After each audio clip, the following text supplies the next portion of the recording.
Deuteronomio 16:16, seguimos meditando sobre las fiestas solemnes o el Cristo en las fiestas solemnes. Y este es el estudio discipulado número 34 del libro de Deuteronomio y el número 9 sobre el tema de el Cristo en las fiestas solemnes. Amén. Leemos ahí este versículo para poder entrar en contexto del estudio que el Señor nos está permitiendo llevar. Dice la palabra del Señor: 3 veces cada año aparecerá todo varón tuyo delante de Jehová tu Dios en el lugar que Él escogiere, en el lugar que Él escogiere. 1. En la fiesta solemne de los panes sin levadura. 2. En la fiesta solemne de las semanas. Y 3. En la fiesta solemne de los tabernáculos. Y ninguno se presentará delante de Jehová con las manos vacías. Amén. Oramos. Señor y Padre nuestro que estás en los cielos, te bendecimos, te adoramos, exaltamos tu precioso nombre, que es sobre todo nombre, en el nombre de tu Hijo amado, nuestro Señor y Redentor Jesús el Cristo, por cuyo sacrificio redentor, por cuyos méritos, Señor, ahora somos aceptos delante de ti, Señor. Tenemos comunión eterna contigo, perdón de pecados, tenemos la reconciliación eterna y la condición de hijos tuyos adoptados por medio de Cristo. Tanta bendición, Señor, inmerecida, no la entendemos, Dios, pero hemos creído y eso nos ha llevado a entender esa condición única que en la fe de Cristo tenemos para contigo. Gracias, Dios. Mientras meditamos en tu palabra, precioso Espíritu Santo, por favor, ministranos de principio a fin, Jesús como el Cristo. Revélanos, Señor, a Jesús como el Cristo. Instrúyenos tú, toma el control de palabras y pensamientos, enséñanos, Dios. Háblanos el corazón. Bendito Dios, permítenos ser edificados en esta fe preciosa de nuestro Señor y Redentor Jesucristo. Lo pedimos en su nombre.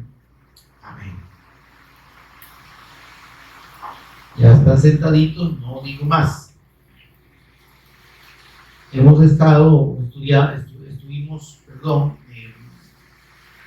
meditando en la última reunión sobre lo que significa la fiesta del día de la expiación, esta celebración solemne. Y veamos ahí que al parecer el concepto fuera un poquito contradictorio, ¿no? Pero es una celebración solemne, porque el significado que tiene, mis amados, es precisamente el de una santa convocación, como dijimos, ¿verdad? Un día de resurrección, un día de salvación, un día de reunión del novio con la novia, y luego, hermanos, un día de arrepentimiento también. Y entonces ahí vemos una mezcla que es bien importante, que usted y yo como redimidos en la fe y por la obra del Cristo debemos tener claro. La venida del Cristo, de nuestro Señor Jesús, Él dijo que no sorprenda como un ladrón en la noche. Y entonces pensamos que esa expresión es así como fortuita, ¿no? Como, sí, ¿verdad? Un ladrón se presenta y no avisa. Pero el Señor no se refería precisamente al no aviso solamente, sino al hecho de que cuando no se espera al Cristo, el efecto de no estar esperando al Cristo es el que produce un asalto, ¿no? Un ladrón que aparece y irrumpe. Es un terror, es un espanto, es un miedo. ¿Ven? Para el que está preparado y está esperando que aparezca, ¿sí? No es miedo, no es sorpresa, sino que está tranquilo. Entonces, por eso dice el Señor que no sorprenda como ladrón en la noche. A nosotros que estamos esperando su venida, hermano, ¿y por qué no va a sorprender? Si es lo que esperamos. Amén. Entonces, por eso es que los significados de este día para los judíos, estamos hablando religiosamente, ¿verdad? Para el pueblo judío bíblico, Y hay que ser bien claros en esto.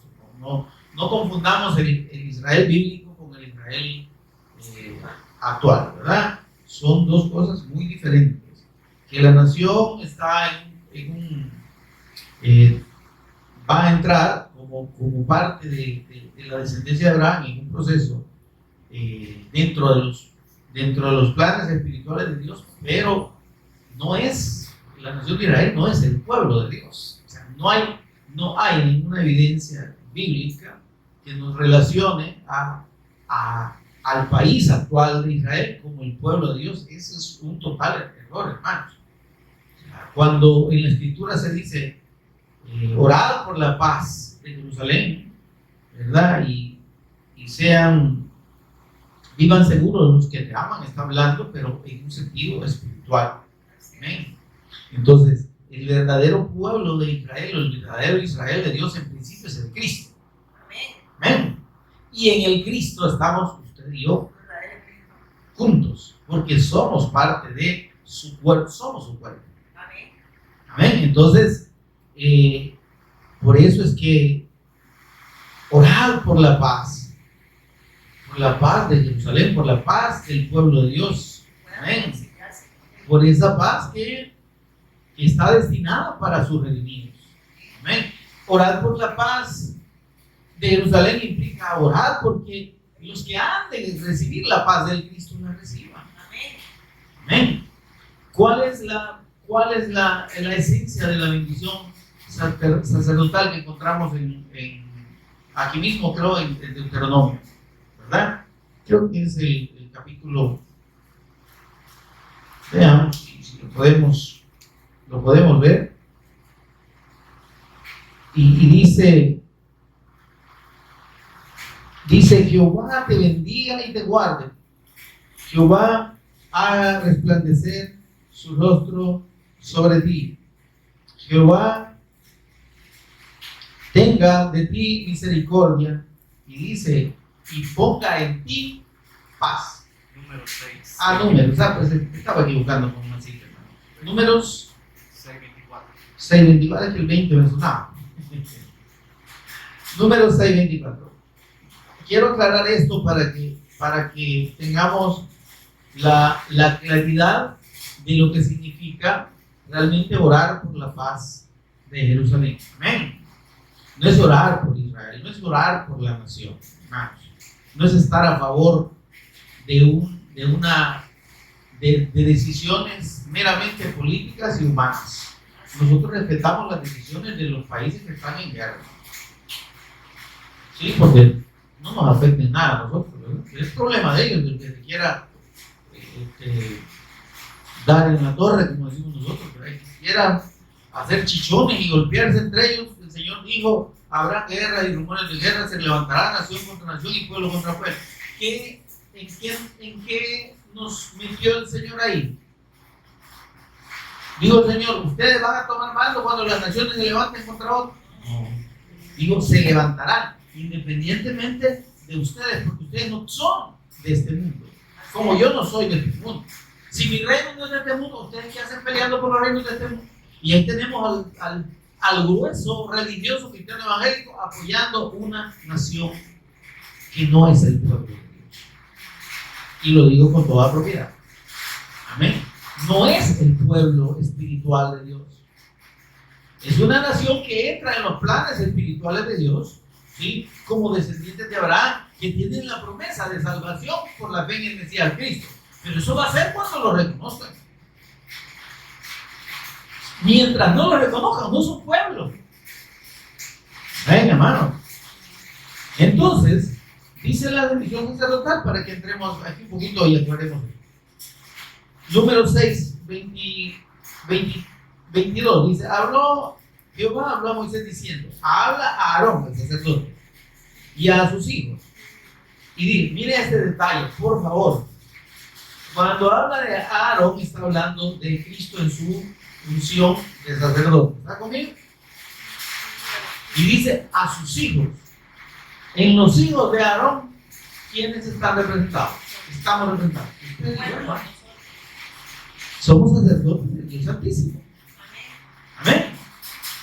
Entonces, usted, tanto en Cristo como sus hijos sacerdotes, tenemos la capacidad de bendecir, pero no en nuestra condición, sino de parte de Dios. La verdadera bendición que usted y yo podemos darle a la gente no es decirle Dios te bendiga, sino compartirle el testimonio de Cristo, predicar el Evangelio, presentar a Jesús como el Cristo, como lo presenta toda la Escritura. Eso es bendecir a alguien. Yo no puedo bendecir a alguien. Bendiciones, bendiciones. Hasta el diablo anda repartiendo bendiciones, ¿verdad?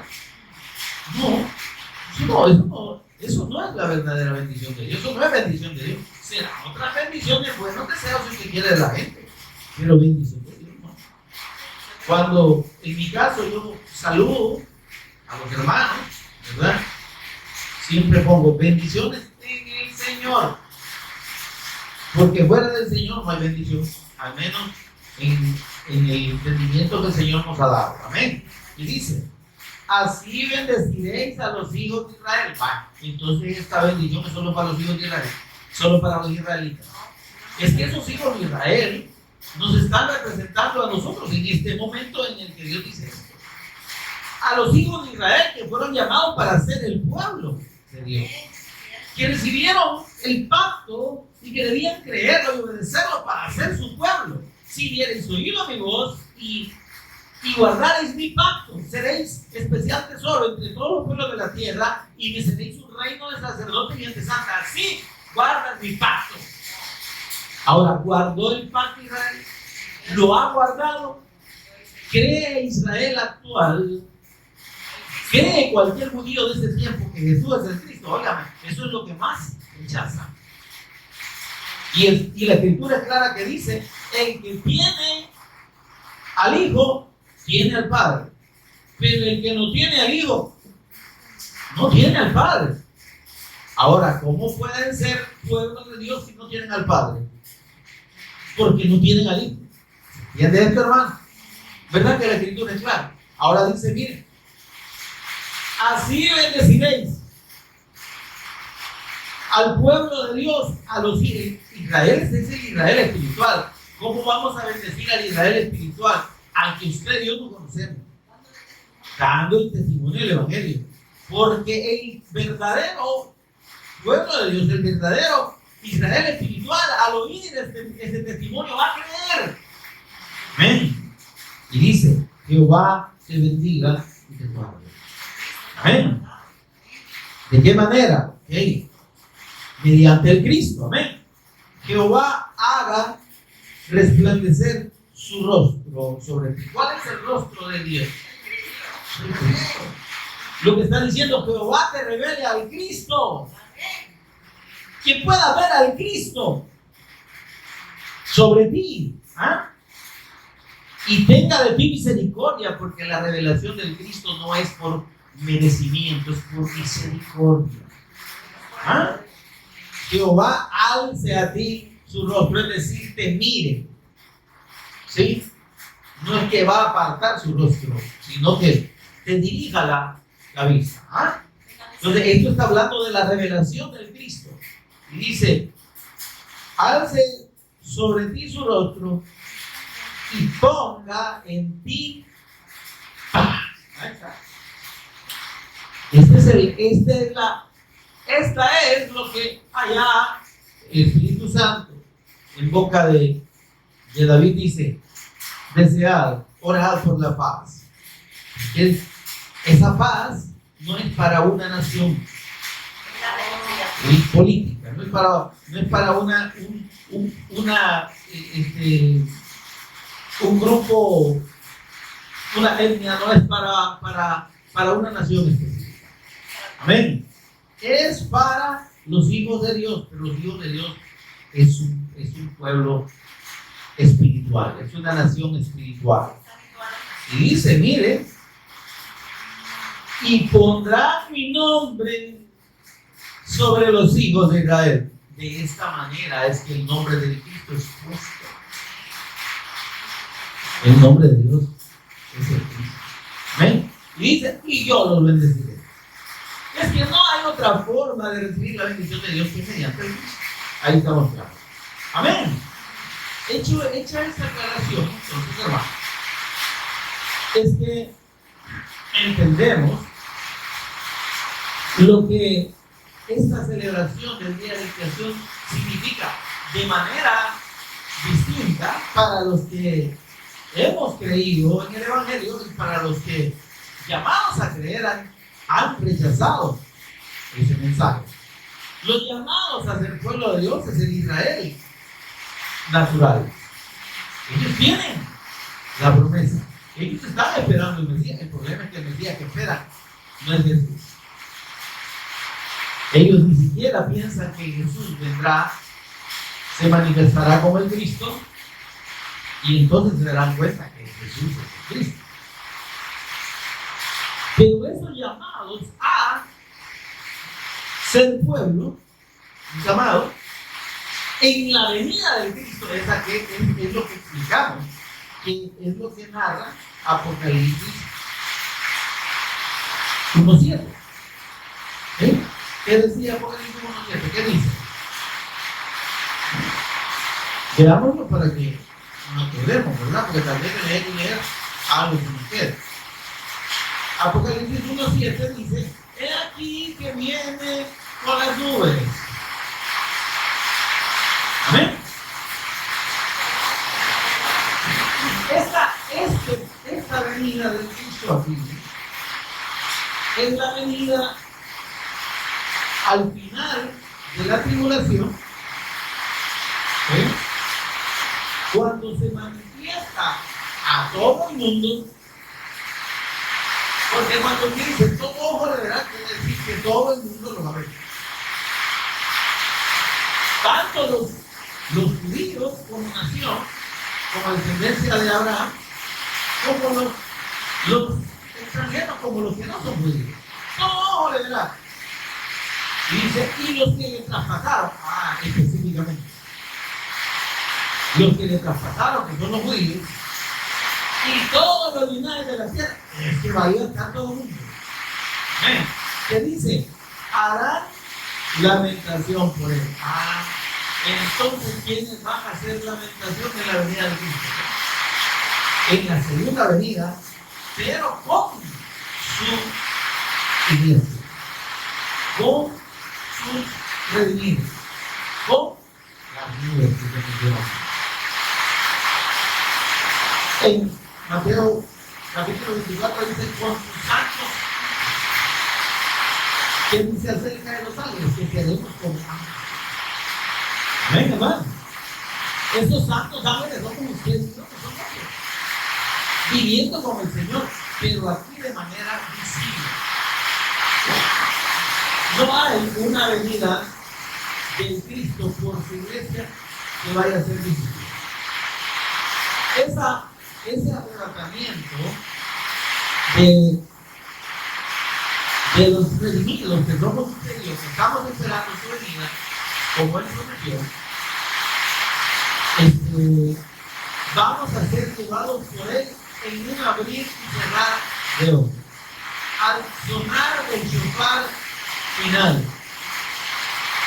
Amén. ¿A dónde está? ¿Cuándo sucede esto? Eso sucede antes del día de la creación. 10 días antes, el primer día del mes séptimo. El día que Dios determine que el Cristo venga por eso que el Señor dice: el día ni la hora nadie lo sabe. Amén. Y vendrá el Señor cuando menos lo esperemos usted y yo. Amén. Ahora, de igual manera, cuando el Cristo aparezca y sea visible en su segunda venida, la gente no lo va a estar esperando, hermano. Amén. Va a venir en medio de un caos, de la hecatombe del caos, que sería el equivalente a una guerra mundial, a un enfrentamiento de muchas naciones, al final de la tribulación. Amén. Entonces nadie va a estar esperando. La gente va a estar contenta queriendo que su bando gane, ¿verdad? Porque todas las naciones van a estar en guerra. Pero el Señor viene a decirles, ustedes no han ganado, el que gana soy yo. Ni van a ganar. Porque Él viene y derrota a todos esos enemigos en lo que se conoce como la guerra de Armagedón. Los derrota a todos y establece su gobierno milenial en esta tierra. Sobre los sobrevivientes, los familiares de ese montón de ejércitos que van a morir ahí. ¿Estamos entendiéndonos? Ahora, por eso es que debemos tener claro que la venida de Cristo que está mencionada y que está referida o confirmada en la fiesta de los shofares, esa es la venida por Cristo. Esa es una convocación de su pueblo. Amén. ¿Para qué lo convoca el Señor? Para alegrarse, para adorarle, para ofrecer sacrificios. Y ahí no hay ayuno. Mire ese detalle. Ahí no hay ayuno. Es día de reposo. Y se van a gozar y van a ofrecer sacrificios. Eso equivale a la celebración de la boda de su mujer. ¿Ven? Y luego,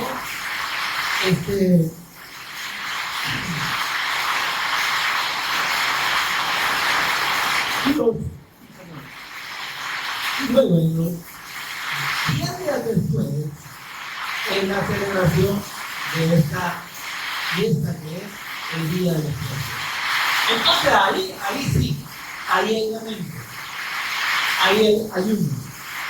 Porque los judíos, el pueblo de Israel, entendía que era un día de juicio sobre el pecado, del juicio de Dios sobre el pecado. Entonces el Señor dijo, apliquen sus almas. Amén. ¿Por qué? Porque ese día equivale al día de la venida del Señor para juzgar primero a su pueblo, al pueblo que crea en Él y al que no lo crea. Israel,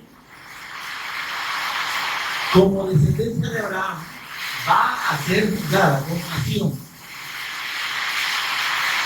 Y los que creyeron en Jesús como el Cristo, en su venida, van a ser salvos. Pero los que no lo estén esperando, ahí se detalla. Porque miren esto, en el periodo de tribulación y gran tribulación, hay una persecución, principalmente a partir de la mitad de la tribulación, es decir, a partir del tercer año y medio, una persecución perversa, una persecución terrible contra los israelitas como nación de parte del anticristo. Porque recordemos que el anticristo se va a presentar como el Cristo. E Israel va a aceptar a ese anticristo, lo que reconocer como el Cristo.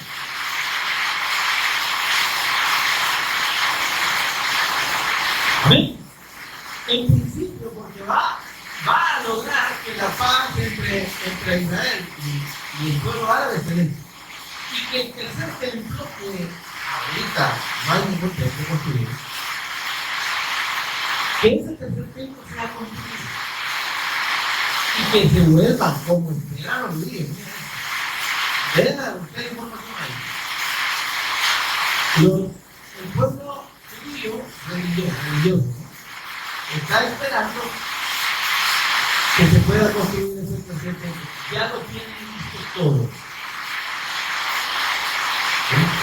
Se va a construir. Porque para ellos, reiniciar los sacrificios en ese templo a la usanza de los sacrificios del antiguo tiempo, eso es fundamental para ellos. ¿Ven? Porque ignoran, miren esto, ignoran que ya esos sacrificios no son necesarios. que ya ese anuncio y esa sombra del Cristo ya no tiene sentido porque el Cristo ya vino. Amén. Y entonces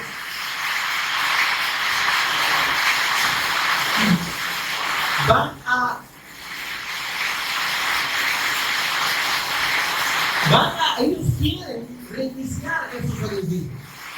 Y los van a reiniciar, obviamente, porque van a construir el templo, pero es para que se cumpla la palabra de Dios. Es para que se cumpla que a los 3 años y medio el anticristo llega, irrumpe en el templo y dice: yo soy el Cristo. Yo soy Dios. Adoren. Suspendan los sacrificios. Pesado, ¿va? Cuando Israel rechace ese gobierno, ¿qué pasa? Se cumple, vamos a atención, por favor. Cuando Israel, aparecido en Cristo, lo rechaza, se cumple lo que dice Mateo 24, 15 en adelante. El versículo 15 en adelante. Dice que entonces habrá tribulación cual no ha habido, oye, en la tierra. Y habrá una persecución tremenda. ¿Contra quién? Contra la nación de Israel.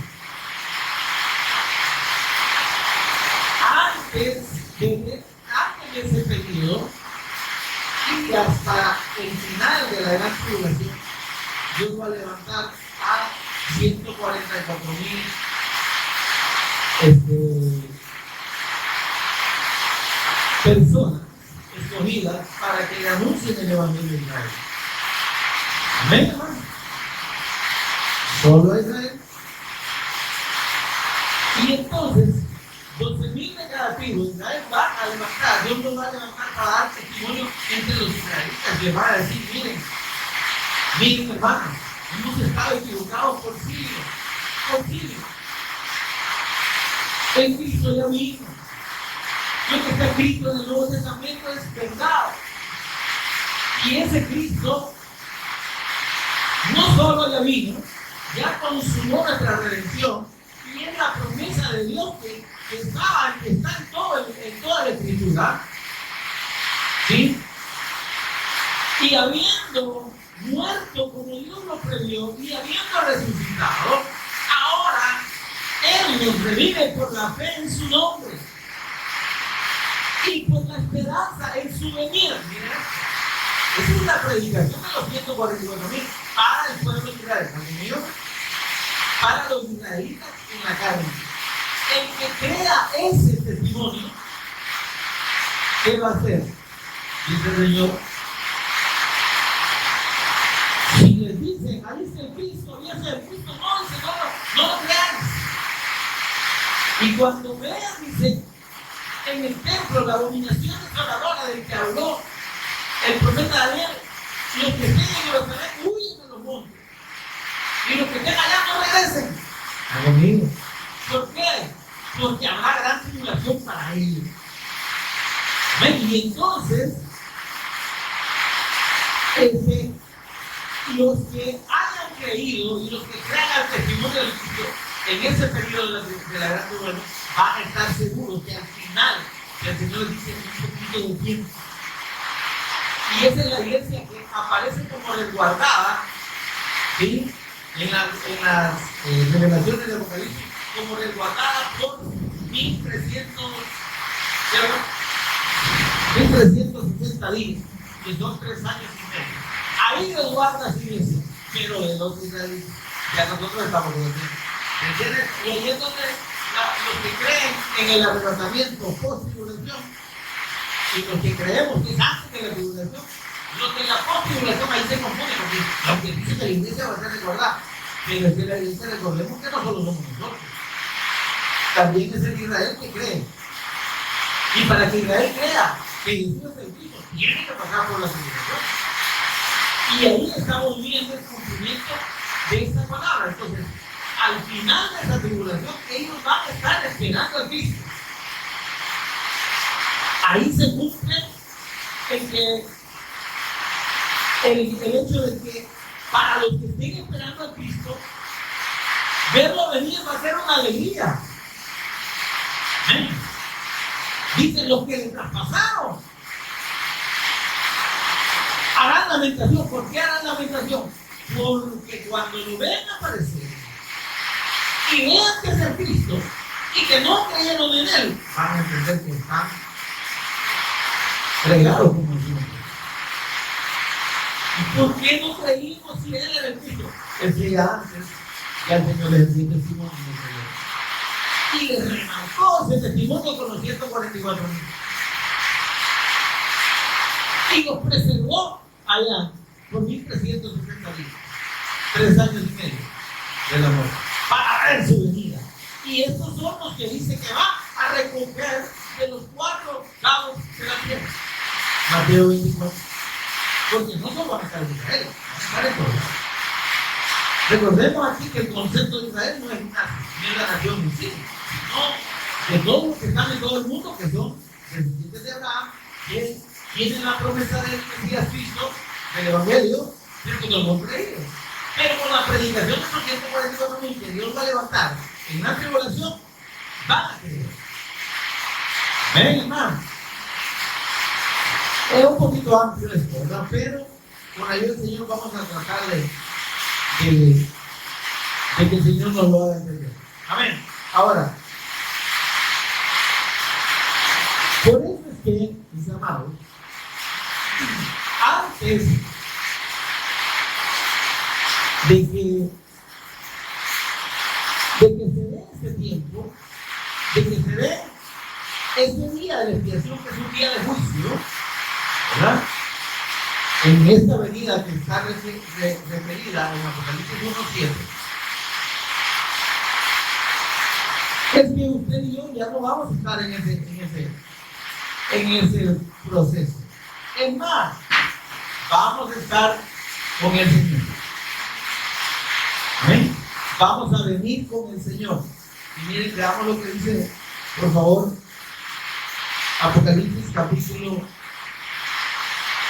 5.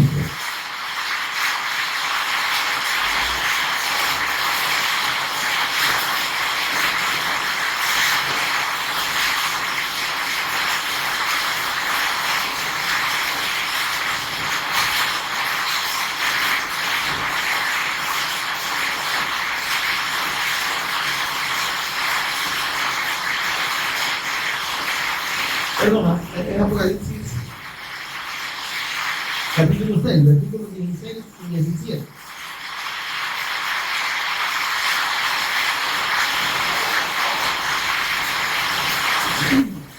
¿Lo tienen, hermano? Veamos lo que dice aquí.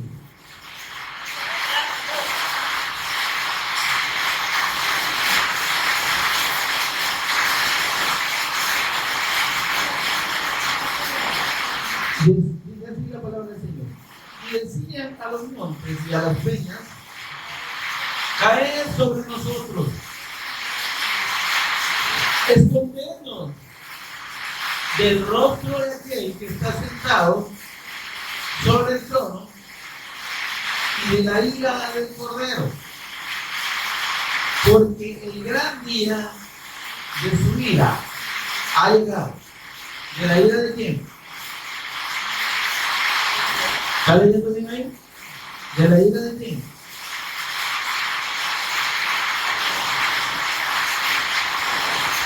A ver. Dice: escondernos del rostro de aquel que está sentado sobre el trono y de la ira del Cordero, porque el gran día de su ira ha llegado. ¿De la ira de quién? Del Cordero. Amén, hermano. Que es la ira de Dios también, porque lo que está diciéndonos aquí es que quien ejecuta los juicios de Dios es el Cristo. Amén. Allá los profetas anunciaban el día de la ira del Dios, ¿sí? Del Dios eterno, ¿verdad? Muy pronto dice ya, porque Malaquías, viene el día grande y terrible de Jehová. Aquí está. Pero ese día grande y terrible, ¿quién lo ejecuta? Lo ejecuta el Cordero, el Cristo.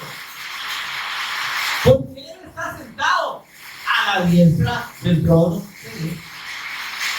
¿Está conmigo, hermano? Ese trono de Dios, mis amados, ese trono aquí está identificado en el libro de Apocalipsis como el trono de Dios y del Cordero, es decir, el trono de ambos. Mire lo que dice Apocalipsis 22:1.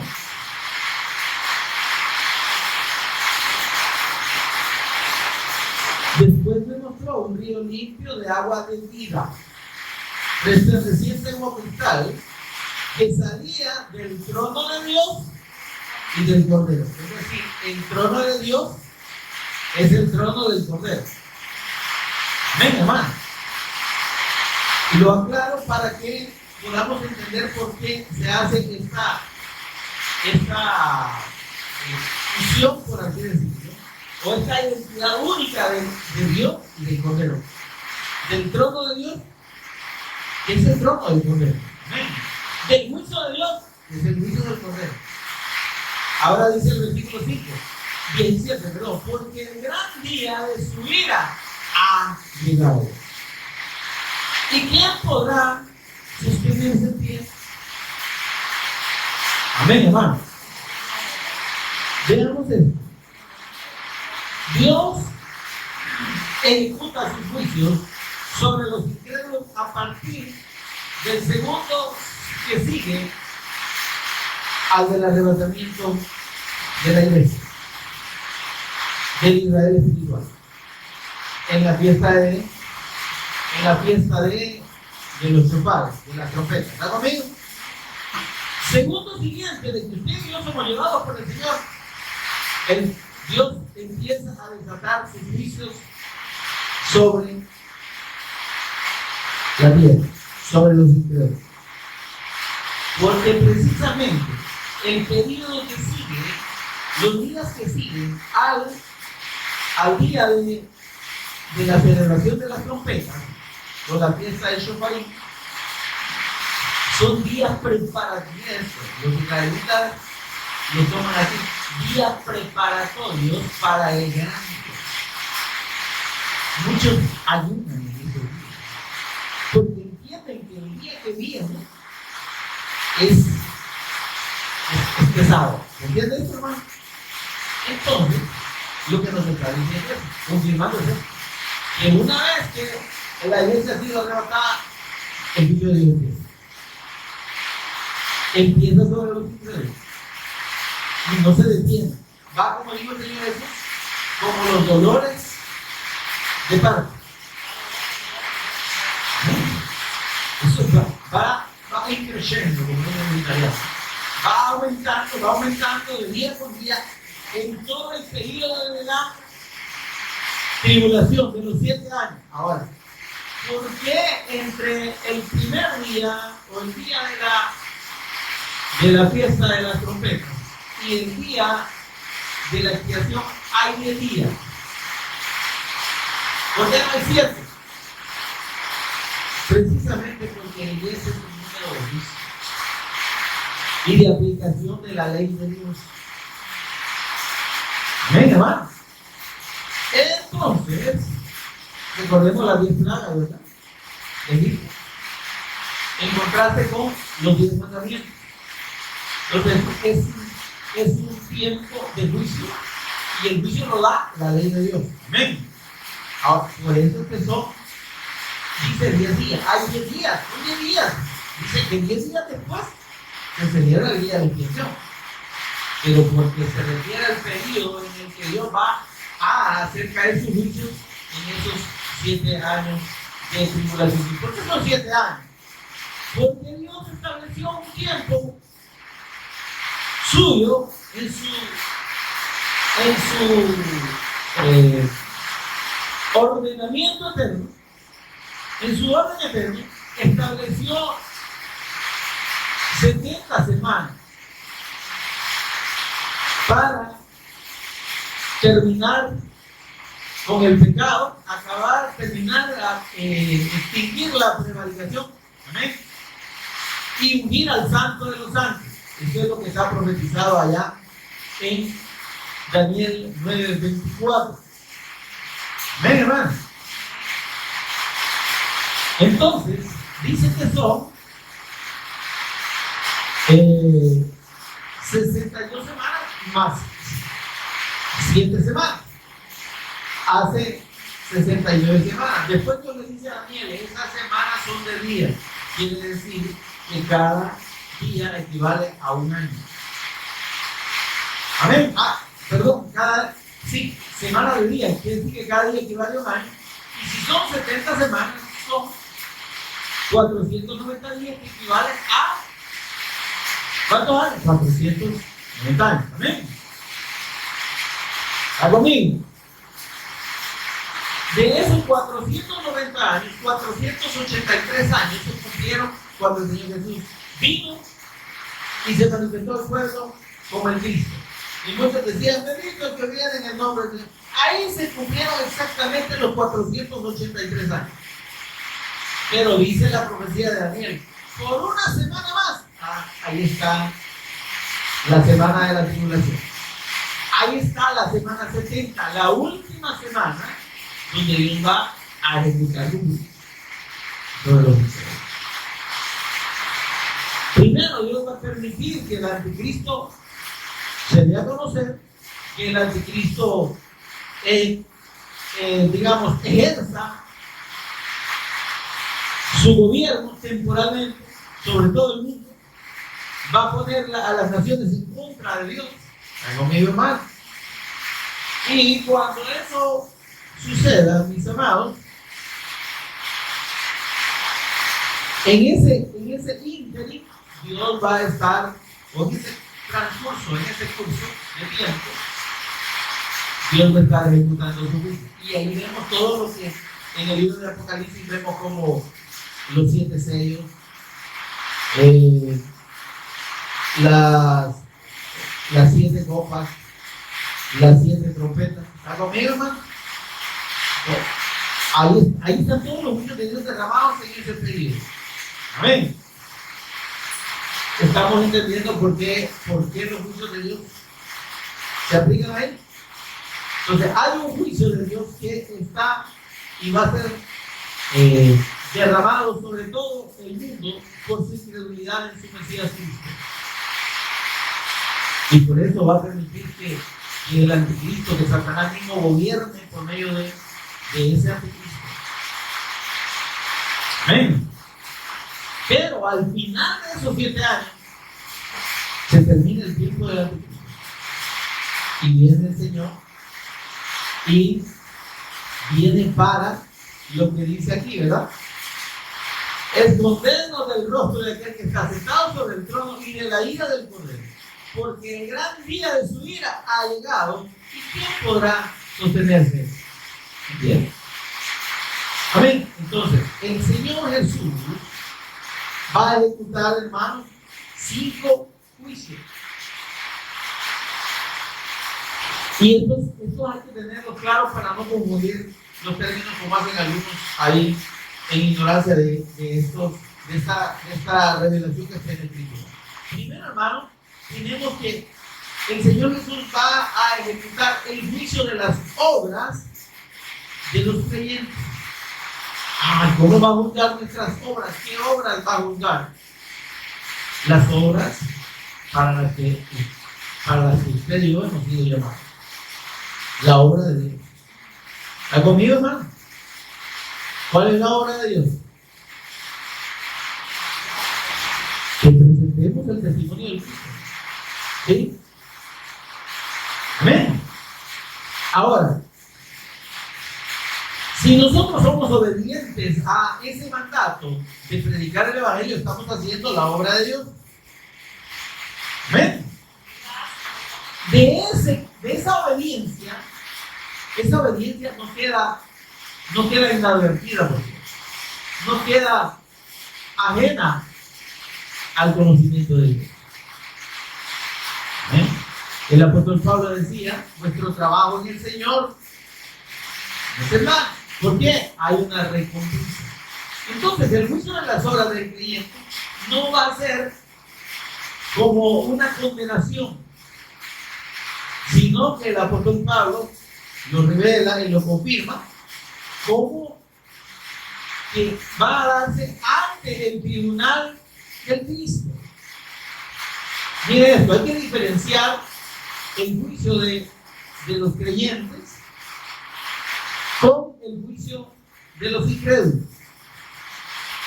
Amén. ¿Está conmigo, hermano? El juicio de los creyentes no es un juicio de los redimidos, que somos ustedes y yo, los que hemos creído en el Evangelio, no es un juicio de condenación, es un juicio se llama de recompensa. El tribunal de Cristo significa una sentencia favorable de beneficio para nosotros. Amén. Entonces, esto lo encontramos en 2 Corintios 5:10. Veamos 2 Corintios 5:10, por favor. El apóstol Pablo habla de este tribunal del Cristo. Y ya hemos hablado en otras ocasiones de este juicio. Amén, amados. Dice el versículo 10, ¿lo tiene ahí conmigo? 2 Corintios 5:10. Porque es necesario que todos nosotros comparezcamos ante el tribunal del Cristo. Hola, ¿está conmigo, hermano? Dice, es necesario que todos quienes, todo el mundo, para que nos dice que todos, si dijera que todos comparezcamos, ahí va Chichi Calefate, como decimos nosotros, ¿verdad? Ahí va medio mundo, no, ahí va Raimundo y medio mundo, dice en otro lado. ¿Está conmigo? No, aquí dice, todos nosotros, y se está dirigiendo al pueblo de Dios, al Israel espiritual. Amén, hermano. Es necesario, dice, que todos nosotros, los creyentes, el pueblo de Dios, comparezcamos ante el tribunal de Cristo. ¿Para qué? ¿Para que nos condenen o para que nos absuelvan? No, miren lo que dice. Para que cada uno de nosotros, redimidos, creyentes en el Cristo, reciba según lo que haya hecho mientras estaba en el cuerpo, sea bueno o sea malo. Y aquí se refiere, ¿ves? Hay que hacer cosas buenas. Pero no se está refiriendo a bien o mal de santidad o de bondad o de maldad, ¿verdad? De santidad o de pecado. Se refiere, mis amados, a no haber hecho la voluntad de Dios. Amén. Para el que ha creído, para usted y yo que hemos creído, hacer la voluntad de Dios es lo natural. ¿Sí? Porque nosotros no estamos para hacer lo que queremos, sino para hacer la voluntad de Dios. Eso es lo bueno para nosotros.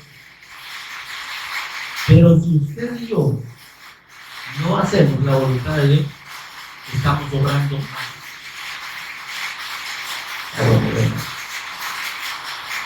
¿Y dejamos de ser redimidos por eso? No, por la fe en el Cristo. El problema es qué recompensa vamos a hacer.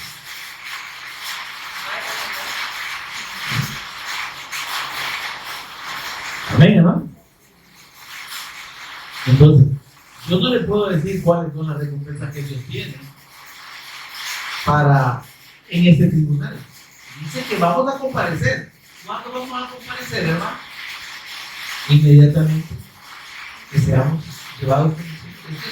El juicio de las obras del creyente es inmediatamente llevado con el Señor. Y ahí podemos más o menos vislumbrar el hecho de que el premio pueda ser estar en la boda del Cordero.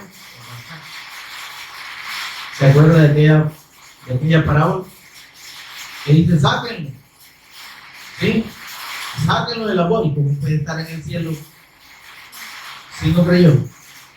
Es creyente, pero no se ganó un reconocimiento en esa instancia. ¿Se entiende? Algo así se lo puedo explicar. Amén.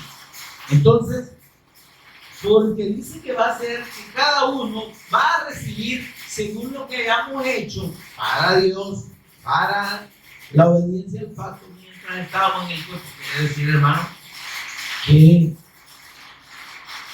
no estemos esperando hacer la obra de Dios cuando nos muramos, ¿verdad?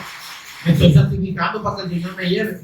Un día, primero, por más que el Santo quiera santificar a usted, no reúne las condiciones para que el Señor se lo lleve. Segundo, el requisito para que el Señor se lo lleve es que usted haya creído y crea y permanezca creyendo de todo corazón que Jesús es Cristo. ¿Ok?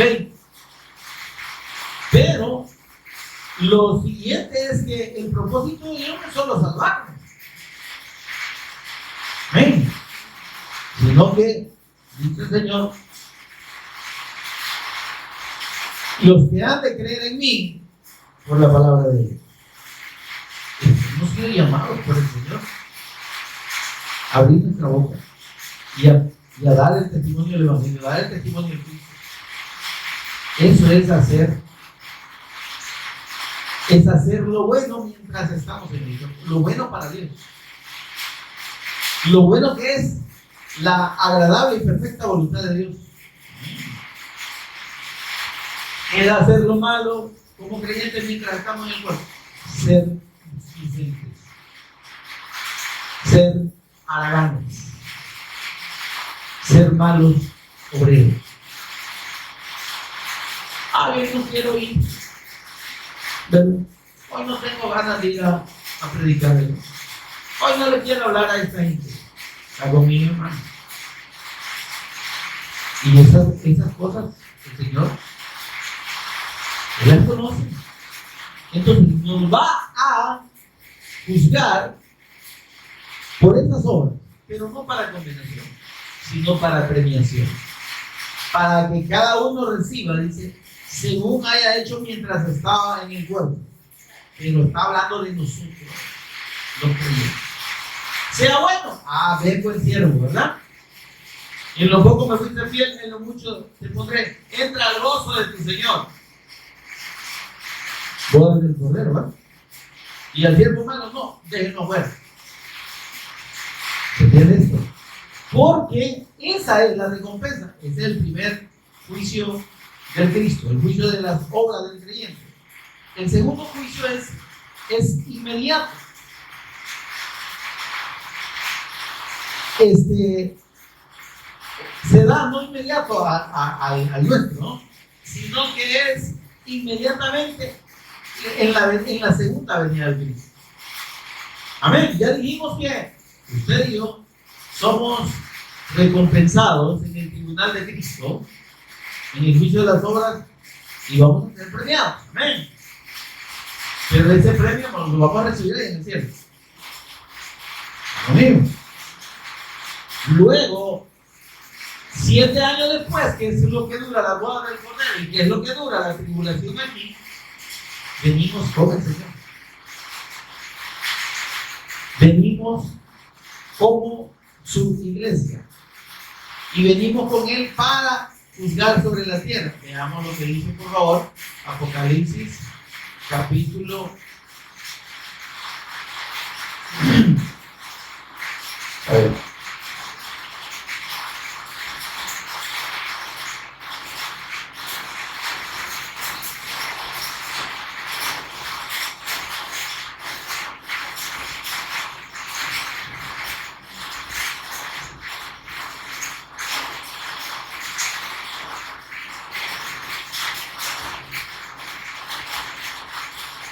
Amén. Amados.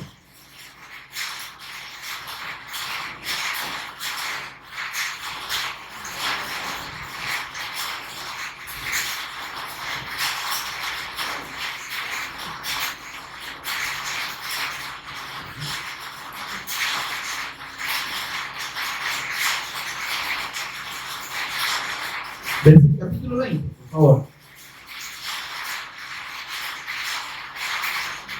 Mire esto que se nos menciona aquí. Dice el versículo 4. Y vi trono. Amén, hermano. ¿Lo está leyendo conmigo? Y vi trono. y se sentaron sobre ellos los que recibieron facultad de juzgar. Esto es en el juicio de las naciones. Amén. ¿Quiénes van a juzgar? No todos. Dice que los que recibieron facultad para juzgar. Amén, hermano. Dijo el Señor Jesús, que no sabéis que vosotros habéis de juzgar a las 12 tribus de Israel. ¿Está conmigo? Entonces, mis amados, este juicio de Israel, que se da en la segunda venida de Cristo, es un juicio que se da sobre la incredulidad en el Cristo. Ese es un juicio, por así decirlo, inmediato. Viene el Señor, se manifiesta, como dice Apocalipsis 1:7. ¿Y qué pasa con los que no creyeron? Dicen que eran lamentación. ¿Y será que van a ser perdonados por hacer lamentación? No. Ahí está el juicio. El juicio sobre Israel, ¿sí? Es el hecho de que viene el Cristo, pero los que debían estarlo esperando no lo esperan. ¿Quiénes debían estarlo esperando y no lo estaban esperando? Todos los que no creyeron en la venida de Jesús como el Cristo, no lo esperaban como Mesías al final de ese periodo de tribulación. Y por tanto, al no creer, ¿qué pasa si no creen? No se salvan. Entonces el primer juicio que se ejecuta en la venida de Cristo es sobre los incrédulos de su pueblo, de los israelitas. Digo, del pueblo, del llamado a ser pueblo, de los descendientes de Abraham que no creyeron. Ahora, y los que creyeron se vienen con el Señor. Amén, hermano. Son llevados con Él y reciben el premio de su fe. Amén. Entonces, ese es el segundo juicio. El tercer juicio es el juicio de las naciones. Amén, hermano. Y este juicio de las naciones, mis amados, sucede después del juicio a Israel. ¿Qué pasa con el juicio de las naciones? Todos los que no creyeron en Jesús como el Cristo, ni antes de la tribulación ni después de la tribulación, reciben su sentencia de muerte eterna ahí. Pero el Señor viene para establecer un gobierno milenario sobre la tierra. Sí, pero no van a ser salvos los que entren al reino. ¿Se entiende esto, no? Pero su sentencia ya ha sido dada. Porque en este juicio de las naciones, hermano, lo vamos a ver en el próximo discipulado.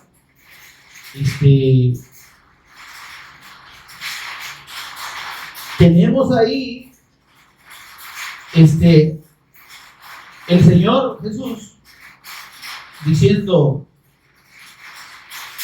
malditos al fuego eterno. Amén.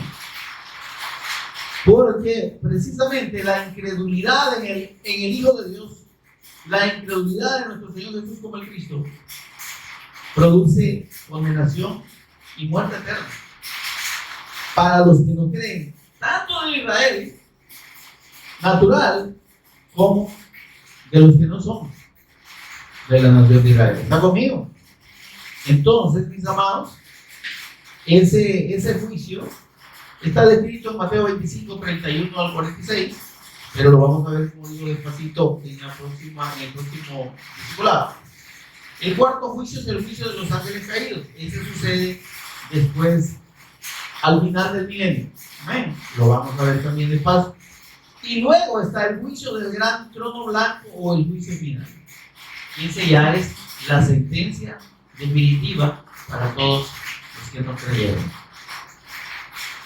al testimonio del Evangelio. Amén, hermano. Por tanto, este día de la expiación tiene una ampliación, tiene un alcance bastante grande, en función de los acontecimientos que están anunciados y que están profetizados para el final de los tiempos, mis amados. Espero que haya podido el Señor hacernos entender a cada uno, y si no, vamos a ir entendiendo más despacito más adelante. Y si quiere volver a oír lo que ya está hablado aquí y explicado con la ayuda del Señor, pues lo puede volver a oír para, pues si algo no le quedó claro. No le entendí lo que dijo el hermano en tal o cual parte, ¿verdad? Me quedé, pues ahí repita, rebobine el archivo, ¿verdad? Pongámonos en pie, mis amados, para orar y dar gracias al Señor por este tiempo.